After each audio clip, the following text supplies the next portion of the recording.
Can't hear you.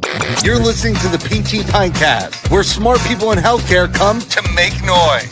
Here's your host, Jimmy McKay. I think we might need a better name than Books and Stuff, because I feel like we used to talk about books, Rebecca Griffith, on the show, and now we talk about like lots of things. Is your microphone working? Are we testing that now? No, I see your lips moving, but yeah, it's because you touched it. I would try to reattach the microphone, like unplug it, plug it back in, maybe refresh the screen. I'll jibber jabber until you do that, because right now I got nothing, no noise, no sounds. People just think I'm talking to myself. Rebecca Griffith, the ED-DPT. Before we hit live stream, you said we wanted to talk about the vibe, the trend, which we could make fun of trends. There you go. You're good. We can make fun of trends as like the it thing, but I feel like taking a look at what the trends are, and you said the trend recently in the last couple of days, because this is like the first week back after that sort of dark Christmas to New Year's. What is the trend that you were noticing in terms of videos and reels and what the zeitgeist was talking about? I've been seeing a lot of like reels that are like, everybody based, but PT based, that say things I'm leaving behind in 2025 as a DPT. And so I want to know what you think about that and what yours would be. So the mic I'm hearing right now, just FYI, is your computer, not your actually big fancy mic. But okay, I don't know. That microphone I love. It's the Yeti Blue, but that attachment where the wire plugs into the top of it is very finicky. If you move it a little bit, it loses connection, and once you do, you have to reconnect it. You could plan this trend 11 and a half months in advance. You know it's going to happen. The last company I thought taking advantage of it and doing it well was Spotify. Spotify, of course, now has their Spotify Wrapped for a few years. Now they've gotten to the point where everybody just copies them. But this is essentially like your Wrapped, or what are you leaving behind? I don't know that I've seen a lot of these things. So what you think is being seen by a lot of people, I'm not saying I haven't seen any, but I haven't seen a lot of it. So what are the things that PTs have been saying they're leaving behind in 2025? Well, some of it's like not getting my documentation done on time. Some of it's like not speaking up when I think something's wrong, stuff like that. What should they be? Like, I'm not taking insurance anymore. Like, I'm leaving behind the insurance model, that kind of thing. Or I'm leaving behind working for other people. So I think some of it's really predictable. But like one that I liked the other day was truly like not changing my recommendations to make other people happy.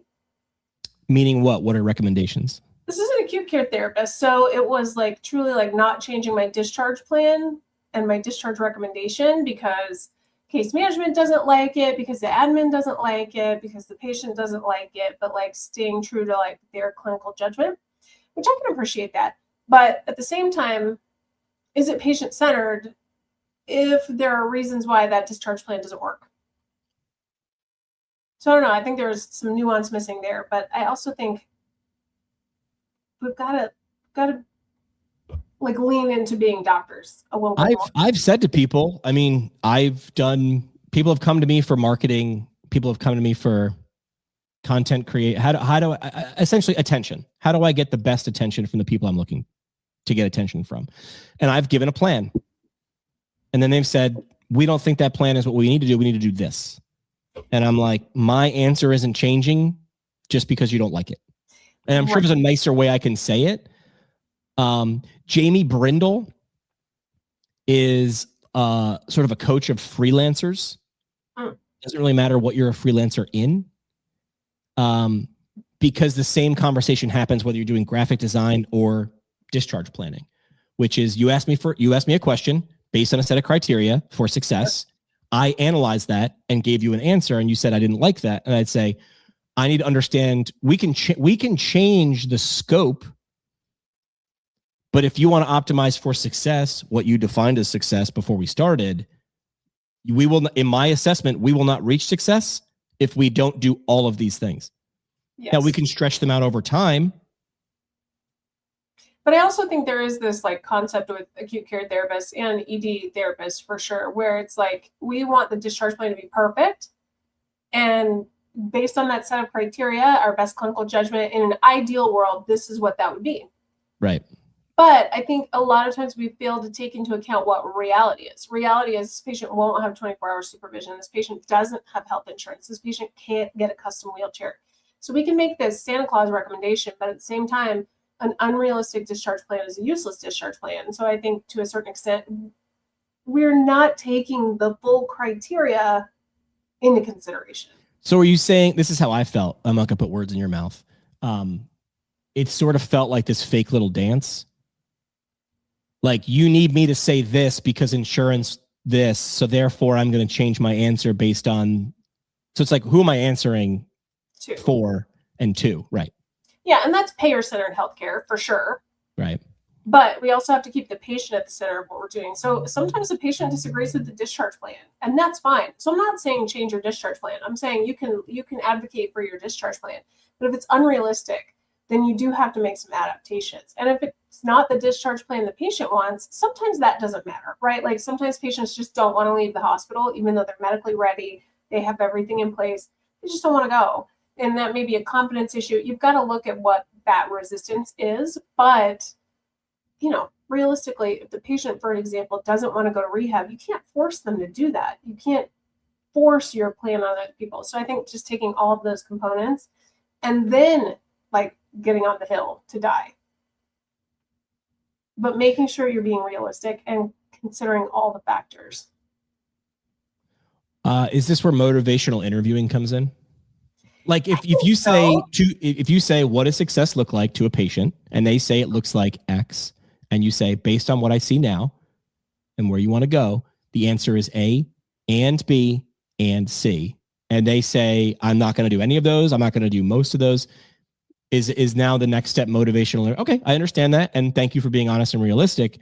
Based on what you just told me, then we will not. I don't believe that we will achieve X. Is that okay with you? Right. Because I thought a second ago that's what we were solving for. Right, and also this is why I think you need to do these things, like making sure patients understand that, but like hearing what they're saying, like no, that's not my goal. And I also ask people like, why don't you want to go to rehab? And sometimes they have a really good reason for that. Like I have patients where I have to discharge them to a homeless shelter, and I'll go through a lot of work to set that up. And then they'll be like, I don't want to do that. I'm like, well, why don't you want to do that? Well, because the last time I was there, I was assaulted and I was robbed. Okay, that makes a lot of sense to me. Good reason. What other options are there? So I think assuming that we know best is something maybe I need to leave behind in 2025, and like looking at all the factors. We also can't make things happen just because we want to. And I think that's a really frustrating thing that's leading to a lot of burnout and moral injury in therapists is we know exactly what patients need, but we can't get it for them for a variety of reasons, whether it's insurance, whether it's the health system that you work in, whether it's accessibility, whether it's the patient just doesn't want that. I think that can be really frustrating for people. For me specifically, when I'm working in the emergency department, I'm like, I know if you had all of these things, you could be successful. And I know you can get none of them. So here are the other things that I can offer you. And it's hard. It could be exhausting. Yeah. Yeah. And I think there's got to be a better way though. And I don't know, maybe that's what we need to find in 2026. Is a better way to help people in the system that we're in, or we just need to blow the system up. And I'm obviously a huge advocate for that. And that's why I do the advocacy work that I do. But let me ask you this, since you're obviously seeing a lot of these, you mentioned a few of the things I'm leaving behind in 2025, taking documentation home. These are all pains, right? These are all things we didn't like that we don't want to, copy forward. What else was there that you remember? I like the fact that you didn't necessarily make a list, and you'll have to just remember on emotion and memory. Letting other professionals define our scope, which I love that one. We obviously don't need to do that. I always tell people, like, the person who knows if a patient needs physical therapy is the physical therapist. So I think also when people are like, hey, you can't do that, that's not in your scope. So for example, in Colorado, we're fighting to be able to do sports physicals, high school sports physicals this year. You told me about that. Season. Yeah. And other professionals are like, that's not in your scope. And I'm like, let me show you what our scope is legally and training wise, and show you exactly how that's in our scope. So I think there is this pressure on that. But when we do talk about not letting other people define our scope, the legislature defines our scope. So having legislative meetings, I mean, and maybe that's the thing that bothers me about this trend is that this is stuff I'm leaving behind in 2025. But how are you going to leave it behind? Because letting other people define our scope, I get that. You've got top of facility, you've got top of license because you want to be the top of your scope. But how are you going to do that? You know, Thursday I have multiple meetings with multiple legislators to talk to them about not cutting Medicaid in the state of Colorado. Because I don't want to limit accessibility for our patients. I don't want to limit payment for our therapists. I don't want to limit our scope, all of those things. Why? What would happen if those things are limited?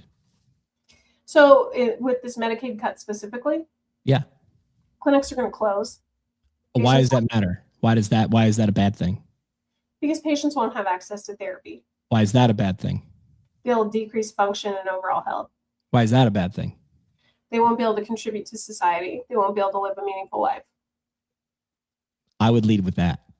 Right. So what I usually tell legislators when I meet them and talk to them is that physical therapists help keep Coloradans at work, at play, and at leisure.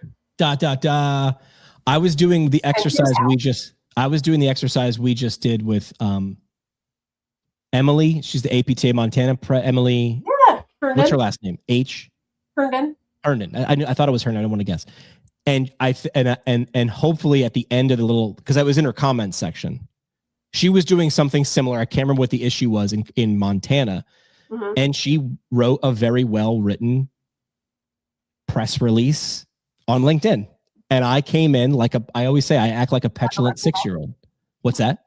Like a wrecking ball, you and Miley Cyrus. Yeah. But I'm like, well, why does that matter? Well, because of this. And I'm like, why? Until you get to the core emotional root. And then it's like Coloradans won't be able to work or play or contribute to Colorado. Legislators care about that. They do. But when we go to Albany, New York, and we're like, PTs need to get paid more. I'm like, that's not going to move the needle. Well, we do need to get paid more. What happens if we don't? Right. This. What happens if that? What happens if this? And when you can't ask what happens or why that matters anymore, you've gotten to the thing that actually should be your headline. Well, and the thing that the legislator asked me last time was, why do you think that you should not be cut when every other healthcare provider is in the same position that you are? How'd you answer that? That's a good question. That's a tough one. That's a fair one. I said, that's a great question. And I understand that you have really difficult decisions to make. And I don't envy this position at all. But we will help you save money. And here's how. So when your problem is balancing the budget and looking for ways to cut costs by supporting physical therapists and increasing access to physical therapy, we can help cut healthcare costs. We can help you help you achieve that goal in a better ROI. And but if you let him with like PTs are better, we have doctoral degrees, like does not move the needle. It doesn't, because all these other people do too, right? And so it's like, how can I help you with your problem? It's the same thing when I go into health systems to talk about why you should have PT in the emergency department. What matters to your hospital? What problem are we trying to solve here? Correct. And it's just like doing a PT evaluation. What are your impairments? What are your functional limitations? What are your participation restrictions? Here's my plan of care. Let me ask you this, because I was in a similar situation. I won't say with who. I'll try to keep this as generic as possible because some of the people in this meeting would probably listen to this podcast. And it wasn't a bad thing. I think this is how does Jimmy improve thing. So I got brought in to do a project, but I was not clear on what good looked like. Because I was asked, hey, do you want to do this thing? And I was like, that sounds interesting. Can I learn more? And they explained, essentially, it's a Jimmy thing. It's like come and make an in-person event good. And I'm using air quotes. Yeah. And then I went to the meeting and I was like, what does good look like? And they're like, good. And I'm like, you can't use the word in the definition. No. And I run into this problem often with the type of work that I do. And I would like to get better because I feel like I just annoy people. Because what they want, they just want me to know. But I can't. Because they don't know. And I'm like, you understand all the annoying questions that I'm asking are trying to bring us, me and us, closer to understanding the same thing. Well, it's just like if you documented after a total knee replacement that the patient will have good range of motion. Good according to who? According to who? And if the patient's like, I want my knee to be good, you're like, well, what does good mean to you? Is that 2 out of 10 pain? Is that 0 pain? Is that full range of motion? But so I think we just forget how we operate needs to be a little more comprehensive with the other things that we do also. Yeah. Dan dropping this, speaking specifically about PTs in the ED. He said he spoke to a chief medical officer. That CMO did not want PTs in the ED because he doesn't want to admit patients. Although I bet you Rebecca Griffith might say having a PT in the ED would help them 100% prevent that. Unnecessary hospital admissions, right? Especially when those patients are in purgatory. He was saying he would need to discharge them somewhere, and that is a problem he didn't want to have. This guy's pulling an ostrich move. I feel like not Dan, the other guy or the other woman, whoever that was. They're pulling an ostrich. I don't want to touch the turd. Therefore, I'm just gonna never let a turd walk in, and that's not good. And PTs are low key bouncers in the ED, right? Like and my friend Sarah always says, like, you don't invite everybody in off your front porch. It's the same thing in the hospital, right? We don't want to invite everybody in off the front porch. So if we can give them the care they need on the front porch and get them going on their way, and then we can like save the resources at the house. So putting those resources up front decreases hospital admissions, increases throughput, decreases unnecessary imaging. So that's why I say you can't just say PTs in the ED are great because PTs are great and patients like us. You have to show the hospital how it fixes the problem that the hospital has. That's why they have hospital admissions they don't want to have. They probably have bed lock in their ED too that could be fixed. So they're not seeing the solution because nobody's showing it to them. Yeah. That's where like an initial evaluation in a situation that Dan's talking about, or in a situation that I run into in marketing communications, whatever that might be, the first thing I ask is like, what are we solving for here? Yep. People will ask me like, what does it cost to hire you? And I'm like, I don't know what we're solving for. Is this a 5-minute solution? I'll do it for free, right? Or is it a 55-minute solution or a 55-week solution? I don't know what we're solving for here. Do you know what we're solving for here? Well, and that's, I would say, a frustrating thing that I have when people want a consulting proposal from me is they're like, we just want a proposal. Great. A for proposal about what? Like, I don't know you. I don't know what your problems are. I can look on your website and see what you're putting out to the public, but I actually need to know what is it like consulting on? What problems are you looking for? Because also maybe I'm not the right person. Correct. Oh yeah. I wind up trying to talk people out of hiring me. I play that. It's not a game, but like I play that game where I approach it and I just go, I don't know if I'm the right guy. That actually winds up closing more deals, but it closes more right deals. Yes. But I also feel like there's this people pleaser mentality where I'm like, okay, I'll give you a proposal. I know. But that's why I listen to a guy named Jamie Brindle, who's like a coach for freelancers. Yeah. And his whole mentality is like, understand what you're solving for first. Because it's like, well, they're going to pay me, 5 figures to do this. It's like, I'm going to hate all of it. I don't want to overhaul your website. I'm not your email drip campaign guy. I will, if you want me to be the general contractor for your problems, you have to understand that I'm going to do the general I'm the orchestra. What's the guy in the front with the wand? I'm the conductor, which is why I'm not in an orchestra. But I'm not doing that. This is a large problem. Well, and I think sometimes when I'm going to say this a lot, the right provider at the right time, whether that's the consultant, whether that's marketing, whether that's the physical therapist, then everything's going to align, right? Like I had one hospital where I did a course for them and I ended up being their caregiver of the week. I don't even work there because it was you kidding me? And like their nursing manager like texted me because she was somebody I worked with at a different hospital and she was like, you're our caregiver of the week. I was like, that's very cool. I don't work there. And she's like, I know, but like the work that you did mattered. And so I think when you have that right match, that's exactly where you need to be. And we need to stop trying to push ourselves where we shouldn't be and start pushing ourselves where we really ought to be. but we also can't keep waiting for people to find us. It's like dating, right? Like nobody knows they want to date you if you don't ever go anywhere or talk to anybody or show up, right? And sometimes you in that dating process, you're like, mismatch.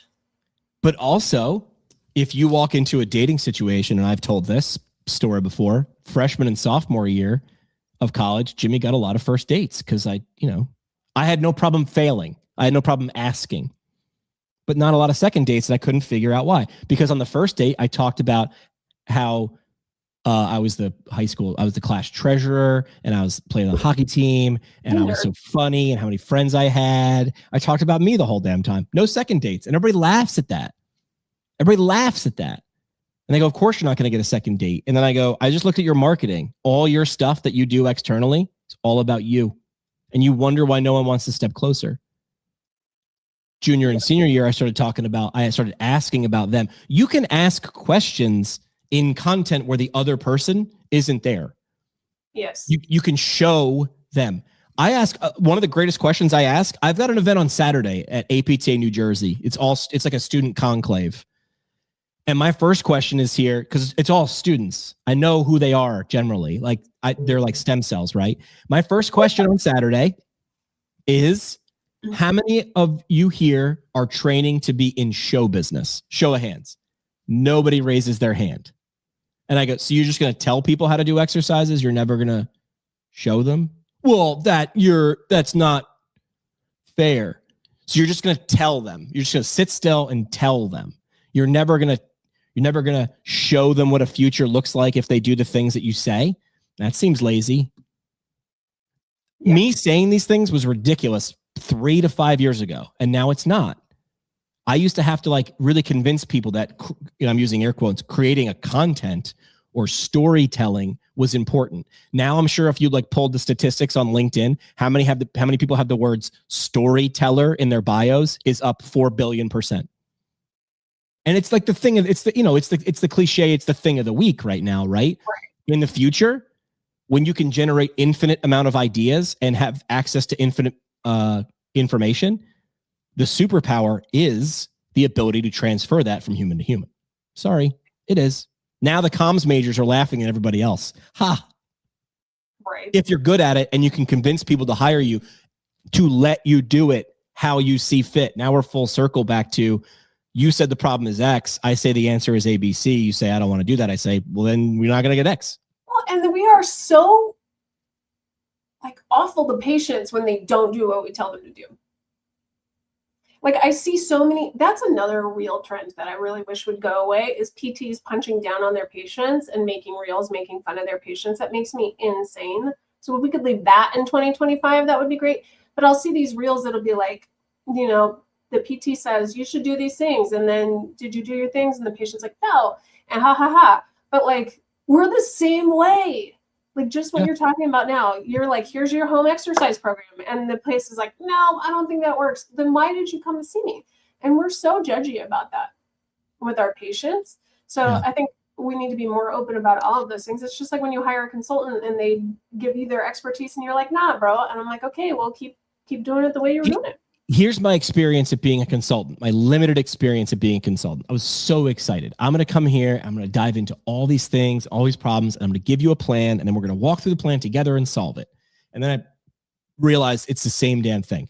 What you wanted to hear was, a lot of times, whatever you're doing you should keep doing it.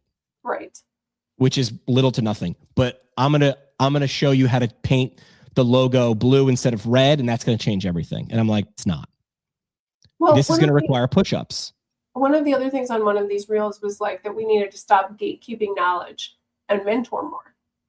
And I love that in theory, but at the same time, we have people giving content away all the time. You give content away every day, and people aren't using it either. And I also think mentoring is a two-way relationship, and it should have goals identified and all of those things too. And then there's this concept of that you should give your content away for free, but you shouldn't treat patients for free. So are we compensating physical therapists for their time and expertise, or are we not? Well, I mean, you can give something away for free and other things not. Like, so Right. it doesn't have to be, when is the answer always or never? Right. The answer is rarely, right? The answer is rarely, always, or never. And I don't think you're gatekeeping if you're charging money for your expertise.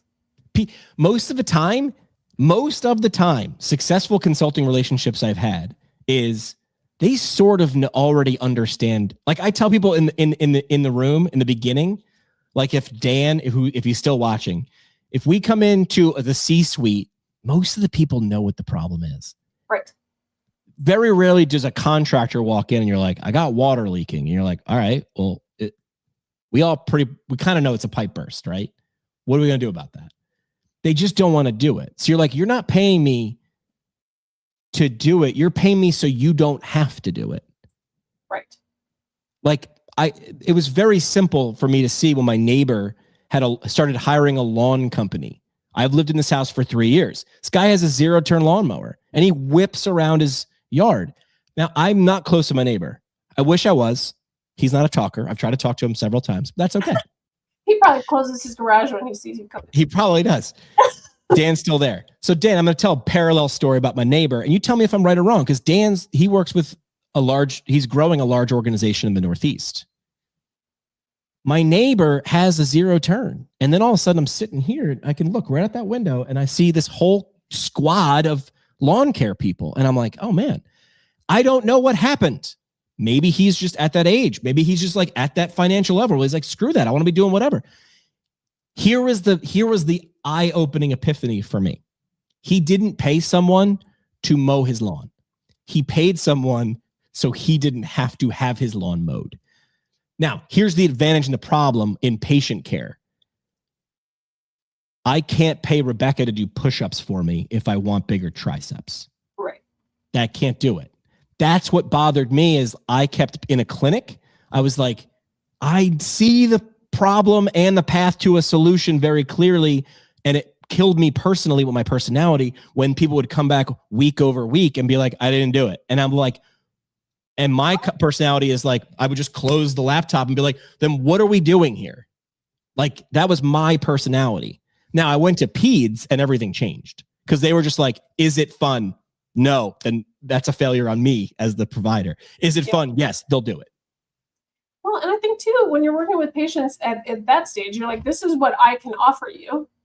This is what you have to bring to the table. Yeah. And if we can't do that, then this isn't the right spot. You need to do, I think, myself as a second career PT, I was under the impression before PT school, it's going to make people's heads explode. I thought we got some sort of magic level hands. I did. I thought we'd learn some tricks. I was waiting to come to Thanksgiving with family and be like, watch this, blah, blah, blah, blah, blah. And then be like, bam, your back pain's gone. And then I'm sitting there in PT school going, oh crap, it never happened. But that's okay because it's real, right? But the same, and this is where my question to Dan or whatever is, it's the same in a C-suite. So like we need more. These are the two areas I operate in healthcare, right? We need more providers. Yeah. That's a communications problem. I know you're like, that's talent acquisition. No. What's below talent acquisition? People.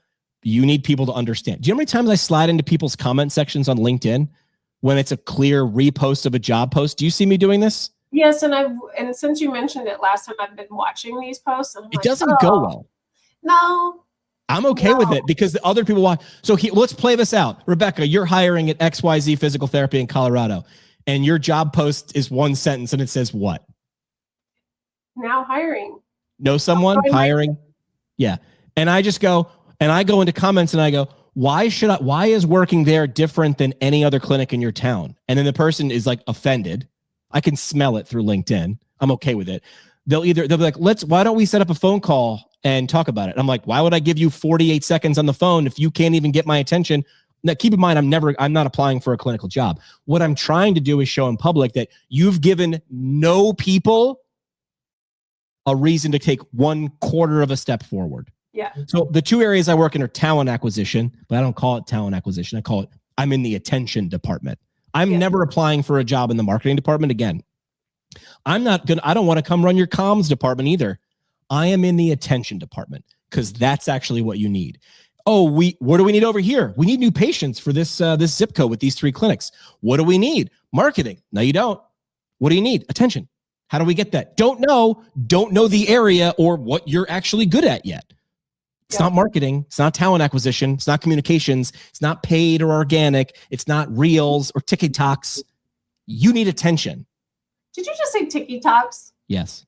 You were like 800 years old. No, I say it like that because when TikTok first came out, everybody does this and they poo-poo. And all I look at with TikTok is a generation who's only grown up with understanding how to get, keep, earn, and attention and deliver information with brevity. Yeah. My generation included, and even younger than me, look at how these TikToks are stupid. Are they though? Are they though? Now, I look deeper. It's information at brevity. It's the group telling you, for better or for worse, what they value with their time. I'll give you an example. People love when I parallel this. Did I ever talk to you about Disney's low ride out theory? No. Disney was doing social media and vanity metrics long before the internet. So you've been to, I'm guessing, to a Disney park, either land or world. Which one did you go to? I've been to both briefly. Ooh, look at you. I'm telling you. I know, I'm just kidding. I'm just kidding. They're not a big fan. So you buy a ticket to a Disney park and you can go on whatever ride you want as long as you just pay, you wait in line, right? Or you pay for a fast pass because you value your time more, so you pay that, right? It's TSA for Disney. Either way, when you get to the front of the line that you just spent money and then time to, you know those turnstile-y things with the 3 prongs? Yep. Why do they have those? Calculating. What is it calculating? Number of people. Why is that valuable? So that they know how many people are waiting in line and how many people they can get through in an hour. No. They could tell you how many people they can get through in an hour down to the millisecond. What they're doing is how many people paid to come in. They can calculate that with a cash register. How many people paid, then spent their time. So Disney was smart. He was like, I only have 50,000 acres of swamp in Florida or whatever.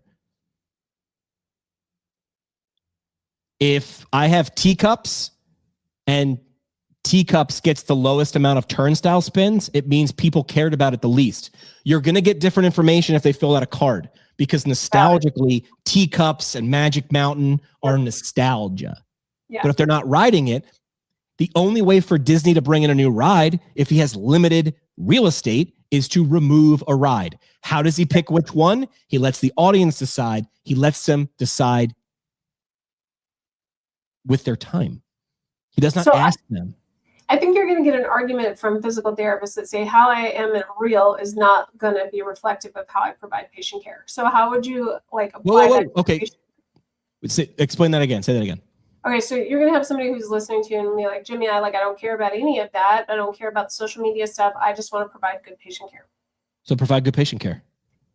Right. So why do I need to do any of this? You don't. Hire someone who can. Do you if your toilet is clogged up and you can't figure it out, do you hire someone else? But again, that's your point, right? Like, what's the problem that we're solving? This person wants to provide exceptional patient care. They don't want to be on Instagram. Then don't. How do I get people to them so they can see them? Then don't. Yep.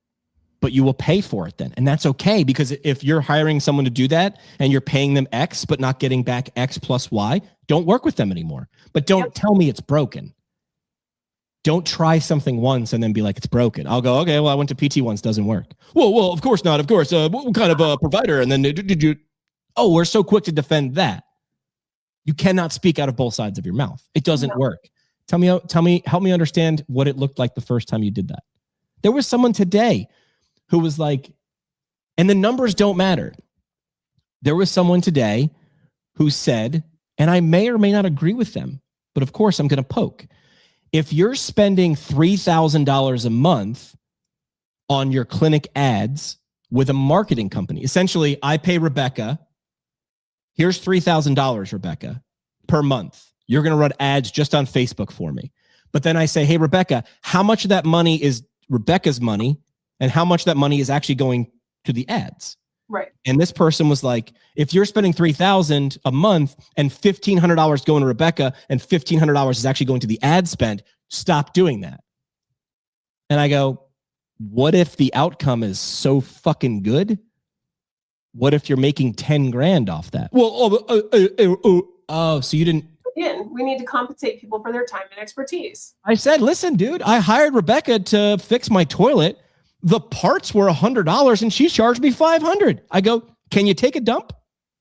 Yes. Then wasn't that the thing we were solving for? Now, you could have waited and you could have negotiated someone else to do it cheaper, but you couldn't poop until you did. Which is why you're paying for expertise and not intervention. So I went back to that person on LinkedIn and I was like, well, hang on a second. If you're paying $1,500 a month for Rebecca to spend $1,500, I would say not enough information to solve for X. Right. Sorry. How much did it bring? If it brought $1 million, suddenly $1,500 is a freaking steal. If it brought you $11, yes. Ask yourself, what are you doing? Or go do it yourself. But then you're like, well, I don't know. I could spend $1,500 and lose money. Yes, which is why you hire someone who knows how to do it. Like, this is so funny how people will talk out both sides of their mouth. It's really funny to me. Not a lot of awareness about it. No, it's very much like, no, but I'm the expert. I'm worth it. That other guy, not so much. That other profession. Oh, you went to a chiropractor? I've gone 180 degrees. Someone asks me in my personal life, are chiropractors good? Here's my stock answer. I got to be honest. I don't know a lot about what they learn in school, but have you gone to one? Yeah. How'd you feel when you left? I felt great. Feels good to me. Keep going. That's it. When you move the goalpost closer, suddenly kicking field goals is a lot easier. My goal is not to sell you on anything. In fact, I don't think I've ever sold anybody on anything. My job is to achieve understanding. What if I were to say, well, vertebral artery dissection and blah, blah, blah, blah, blah, blah, blah, blah. It's not what they were asking.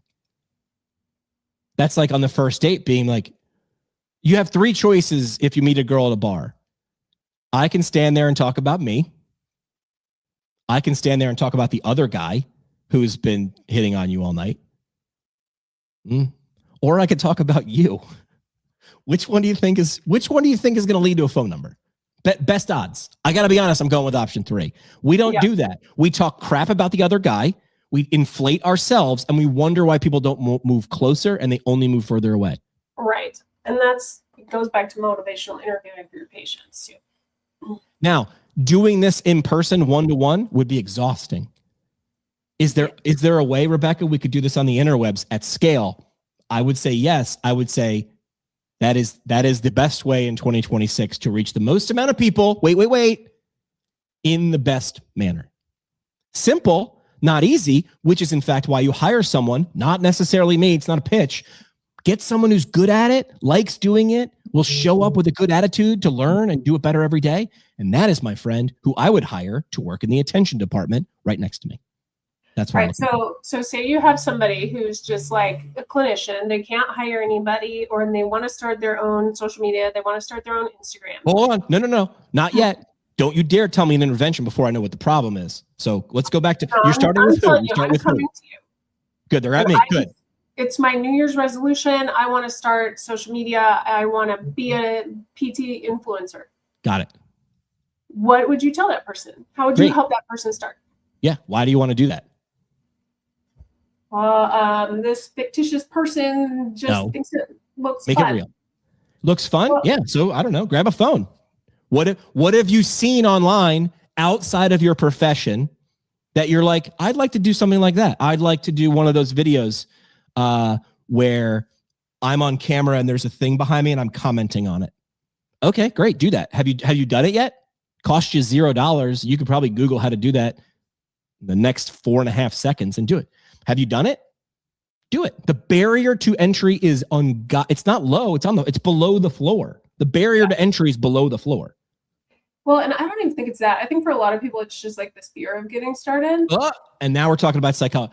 Okay. Why, Rebecca, why haven't you done that yet? Well, so I will tell you, when I started, it was just like afraid of what other people would think. Okay. I can't help you with that. I'm very sorry. Totally. That's in your brain. Yep. And like, wait, Rebecca, hang on a second. So if you make a video and people don't like it, you know how the algorithms work. It's just not going to show it to more people. So you've failed in front of 11 strangers that you'll never have to look in the eye. Suddenly What are the stakes? What's at stake here? I think it's just really like how you feel about it. This idea is is for one person like Rebecca, the fictitious person Rebecca, because Rebecca now does show up regularly with communications and it has led to success. I won't even talk about what your last screenshot to me via email. So great job there. Do you remember what I'm talking about? Yes. That means someone watched something somewhere that you did and then said, I love you. Come work, come teach me and do your thing. This psychology at play is for individuals and companies because companies are made of people. Right. They will fail because they refuse to act. Even harder, because now instead of me trying to move a speedboat, I've got to move an aircraft carrier. Companies hate this because of fear. And to tell you the truth, like I feel like personally for me, it was like people that I knew well were less supportive than people I'd never met. Do you want to know why? Tell me. People want you to do well. They just don't want you to do better than them. Oh, that's not nice. It isn't. It's not on purpose, because if we're equals, Rebecca, and next you do something tomorrow, I'm the communications guy. I'm the attention guy. If you do something on Instagram tomorrow and blow up and get 1 million followers, that didn't change me, but now I feel a distance between you and I. I want you to do well. I just don't want you to do better than me. I heard someone say that, and holy crap, are they right? But we rise by lifting others. I'm like, why? I know, but I want to lift you. I don't want you to have to lift. I want to be, we could be next to each other. You just be half a step behind. Well, and I mean, I don't know. Like, I just feel like show up for your people. I agree. And the people that consistently do, who have that as part of their personality, are very happy. Sky Donovan is a perfect example of this. Sky, you remember the movie The Matrix? Mm-hmm. The bullet scene where Neo's... Oh, yeah, I just watched it with my 16-year-old. Sky Donovan is the person who will dodge praise like Neo dodges bullets. And while she's dodging praise, she's flinging other people into the line of fire. But here, bullets, in my analogy, bullets are a good thing. She's trying to get other people praise, and she's avoiding it like it's the plague. She is not the only person who does this. I'm just pointing it out because she's the person in my life who's constantly putting me in situations to win. Those people win big. It just takes longer. Yeah. And it's harder, but I hope the payoff is bigger. You can do that as a company. I just feel too like it's the scarcity mindset. And I think as a profession, we have that too. Yeah, it's not cake, but I get it. This is humans. The theory of loss aversion, where if you said you're going to run a mile, and if you get below this time, you're going to lose $100. Sorry, if you get above this time, you're going to lose $100. If you get below this time, you're going to make $100. According to psychology, and from my lame understanding of psychology, people will run faster to not lose the $100 they already have in their bank account versus win the $100 that they don't have yet. That is called loss aversion. People are more apt to be afraid and act. This is where people will be like, well, your marketing's fear mongering. I'm like, no, that ad is playing on loss aversion. Oh gosh. Oh Lord. It is very powerful. Which is why you see a lot of you could write the same ad or message. This goes across anything. You write the same ad or message 2 different ways. One showing something how we can save legislators money.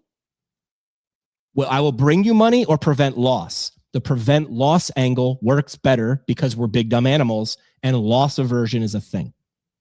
A lot of the titles of my episodes are based on loss aversion. Subscribe and never miss an episode. You mean if I don't do it, I'm going to miss something? Yes. Click. We're big dumb animals. Like, I don't want to lose this line of business, so I'm not going to try this new thing that might be that.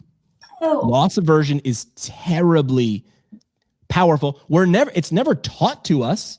We just know. That's when you know it's part of the operating system. That's what you key in on. Ew. You don't have to fearmonger to use this for good. Look at all the clickbait. See which star had a wardrobe malfunction tomorrow. I have to know. Well, if you scroll past, you're going to lose the opportunity to know. It's baked into the cake. But we as providers, we as healthcare people, we are good. And I'm going to tell you all about the things that you'll get. Tell me about the things that I will lose. Well, you can still lift your grandkids. What if you don't do this, you'll never lift your grandchild above your out of their high chair again. Same idea, different messaging, different emotions, different results. Well, it does work, because I tell you what, I did hear that quote that they say that you'll pick up your child for the last time and you won't. And you've been lifting your damn kids every damn day. Oh, I still like pick up my 16-year-old and like my 14-year-old, and I carry them as far as I can, just to make sure that I can still do it. I even pick up my husband just to make sure that I can do it. So it works. Like I don't want to lose that. I saw two kids that I grew up on the same street with. And now that I live back in my hometown as of the last 2-3 years, I ran into these two brothers. They're the same age as me and my brother. So like mirrors. So I played baseball with the older brother and my younger brother, and I ran into these two brothers. And I remember that line that was similar, because I don't have kids, but that line is like, you and your friends from your neighborhood all went home after playing together at the last time. You just never knew it. Because we do street hockey, kickball, wiffle ball, whatever. Like it wasn't even a question. It was every day in the summer, right? Till one day it wasn't ever again. That is two things. That's loss and nostalgia. Woo! Now, what could you sell for loss and nostalgia? I bought an app over the Christmas break called PhotoMine. It takes all those photos, and I barely snap a picture, and it crops it and zhuzhes it, digitizes it, and puts it in a lockbox that I'll never lose. Yeah, that was worth $60. Yeah, it is. But they didn't sell me photos. They sold me loss. Yes. If you wait on that photo, it's going to get moldy and you'll never have that memory again. So it's loss and nostalgia, two very powerful emotions. Well, the nostalgia thing is so real, because like all the 90s fashion and things that are out again right now, and except I have adult money. Do you know how much adult money I'd be spending on 90s nostalgia? Which is why my business idea over Christmas, might have had half a bottle of Chardonnay, was I want to do an ice cream. I want a fleet of ice cream trucks. You hire me when you have a moment, your kid's birthday party, your birthday, a graduation, a confirmation, or a communion. Okay, ice cream truck. But what are we doing for? Am I solving an ice cream problem? Solving a fun problem. I roll up and I make the math simple. One price, 3 hours, all the ice cream your guests can eat. Up to and including this amount. Like there's got to be a cap, right? But also for the adults, we're going to do some like frosés, right? I'll have a couple blenders in there with some rosés and whatever. I'll have the cornhole boards that I kick out. I might roll around. We've got some places around here that have llamas. I'm going to roll up with a petting zoo. All these are upsells. But you don't sell ice cream out of a truck. That's a transaction. I want to sell a transformation. I'm going to turn your backyard into a party. Take your 90s nostalgia. Dude, call yourself the Max. We bring the Max from Saved by the Bell to your house. We come in and we throw up 90s kitsch all over your house. Blah, there it is. We've got the Friends frame around your door, around the little thing you look through in your front door. We've got everything. The music we're playing, 90s music. You're not solving for that, because you could do that yourself. But I'm gonna be able to do it at scale for less than you. And you're not gonna have to do anything except swipe your card right here. Well, and I love doing things by credit card. If in 2026, we started this episode off by saying what people are leaving behind, I gotta be honest. And I'm not in the day-to-day operations of things. I'm not. But if I can't schedule an appointment with you on my phone in 3 clicks or less, yes, you are bleeding money. I don't get paid by an EHR or any of those tech companies. If you can't do it in 3 steps or less, bleeding money, and one of the steps can't be go into your pocket and give me a number that you don't have memorized. Why do I find things on Amazon from a video? Sorry. I find things on Instagram in a video and then it says shop here. If it takes me to your website and you don't have my information saved, what I'm going to do next is remember the name of your company, go to Amazon and search to see if I can buy. Why? I'll even pay a little more because I don't want to take the card out of my pocket. I don't trust you with my information. Even more basic than trust you, I don't want to have to walk across the room to get it. Yep. And if you think I'm being ridiculous and that and that people wouldn't lose sales over this, I'm right, you're wrong. Fight me. I'm right. Oh, I get those emails that are like, "Are you still shopping? You abandoned your cart?" And I'm like, So I don't know. So understand emotional, psychological drivers. And so back to you, Rebecca, who wants to be an influencer tomorrow, I would say if in 90 days, if we were to work together, you would be known for one thing on the interwebs, what would it be? And I don't care what your answer is. Whatever the answer is, we work backwards from that because that's the goal. Ooh. Because you can't be known for 50 things. Not at first. Well, I think that's the problem. A lot of people don't know what that thing is. No one can help you. This nebulous goal, not a specific goal. Then you need to be a very good dancer or be very pretty. Because you could be known for being a very good dancer or being very pretty. Shoot. I can't be known for either. Yeah. I'm going to need to level up. I have good hair, but I can't dance. So we started this episode off by saying, here are the things I'm leaving behind in 2025. We got 9 minutes left. What are the things you want to bring into your life in 2026? What are the ad parts? Well, gosh, I think I need to be the person that runs for the $100. Run for the $100 instead of running to not lose 100. Yes. At the end of the run, you still have this. Well, no, you would have more. You would have $100 more. That's where my math goes wrong. But how much of your life is spent just trying to not lose stuff versus going for the level up thing? Yeah, I think I need to do that. And then the other thing, my business coach, she sent me a voice memo and she's like, you have this really good skill of like doing all these really great things and then making it not that. What does that mean? Making it not that? She's like, you do these really great things and then you're like, oh, that was nothing. Like, so minimizing what I've done. Don't minimize. Yeah. Yep. And she's like, you make it into nothing. Don't do that. A wizard. You don't have to maximize. You don't have to make it look like it's something it's not. But yeah, I had someone Sky Donovan pulled me aside and it's like, you tell people that what you're doing is super easy a lot. And I was like, it is. And she goes, yeah, to you. Right. I've got a buddy who's an auto mechanic and him doing something under a hood is very easy to him. To me, it's magic. I'm like, I don't know what you did. You opened a thing. You looked at a bunch of things that look like spaghetti to me. And you were like, blah, blah, blah. Vroom. And I'm like, what did you do? And he's like, no, it's super easy. Yes. Because you spent 17 years under hoods. Yes. So I also think I just have this like long-standing habit of minimizing anything that I've done. If I fail at it, I'll make a big deal out of it. But otherwise, so I need to leave that behind. I'm bringing that energy into like celebration energy and like, I don't know, being present. Being present is good. Mm-hmm. I think so. I'm going to ask more. Uh-huh. Okay. Which is, I talk on this podcast or live stream, whatever it might be. I'm going to be more obvious and more direct. Hey, I see what you're doing. I think if we worked together, I could actually cause you to go from here to here. Do you want to find out? Let's talk. Would that be work? Would that conversation potentially cause you from losing something you've already gotten?